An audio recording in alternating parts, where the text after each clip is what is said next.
Après 3 éditions sans, revoilà Toyota triomphant. Le grand trophée, de retour au pays du soleil levant. Climat estival, voire caniculaire pendant la cérémonie protocolaire. Tandis que certains ont quand même besoin de se réchauffer, d'autres en profitent pour se reposer, se ressourcer. Dernier moment de calme avant l'euphorie générale. Il va bien falloir que j'aille sur la grille pour faire un peu des photos avec les amis et les partenaires qui sont présents. Mais oui, je prends des moments pour me reposer. La foule, dense, compacte, impatiente. Plus de 350 000 spectateurs recensés pour cette édition. Il y a de plus en plus de monde, c'est de plus en plus populaire. C'est un succès génial. Une procédure de départ toujours symboliquement forte. Les chevaux des moteurs s'apprêtent à vrombir. Marseillaise spéciale pour Alpine pour sa dernière. Avant le départ d'une course très longue donnée par un sprinter, quel paradoxe. Mark Cavendish, recordman du nombre de victoires décrochées sur le Tour de France, libère les 62 bolides. Bilan qui va de soi, dans les voitures il fait chaud. C'est pas des températures qu'on a eues depuis le début de la semaine. Non, au final ça s'est bien passé donc ça va. Mais dans les stands, avant l'arrivée des bolides, les mécaniciens doivent quand même faire de l'exercice. L'échauffement va leur permettre de se remettre dans la concentration, éviter les blessures. Surtout la nuit, ça sera encore plus important. Ne pas se relâcher, mais détente obligée. La nuit au Mans, toujours un moment spécial. Feu d'artifice en tête, en hypercar, la lutte fait rage.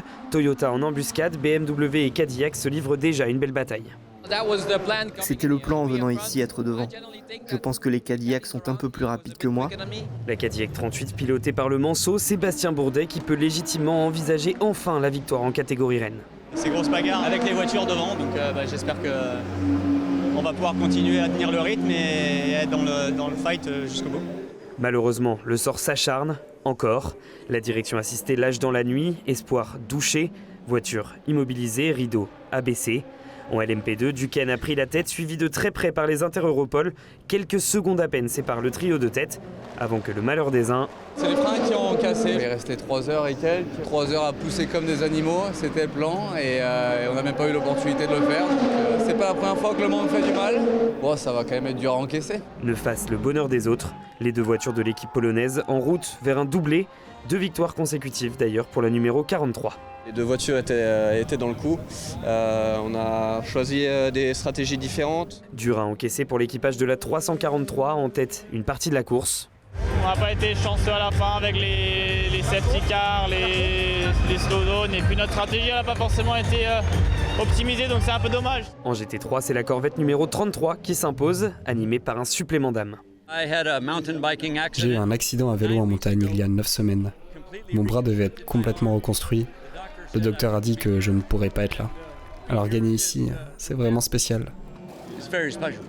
Le plus grand suspense résidait finalement en hypercar. La BMW a tout tenté. C'est un bon résultat, mais je pense qu'on avait vraiment une chance. On a eu des hauts et des bas. Mais c'est bien la Toyota numéro 7 qui retrouve le succès. 6e fois que la firme nippone inscrit son nom au palmarès. Je pense que c'est l'une de nos plus belles victoires car la concurrence est extrêmement élevée actuellement. Évidemment, c'est une autre époque, mais avec les hypercars et la balance des performances, gagner est très compliqué. Et aujourd'hui, on l'a fait. Un succès arrosé avec 2 équipages sur le podium. Toyota est de retour au sommet.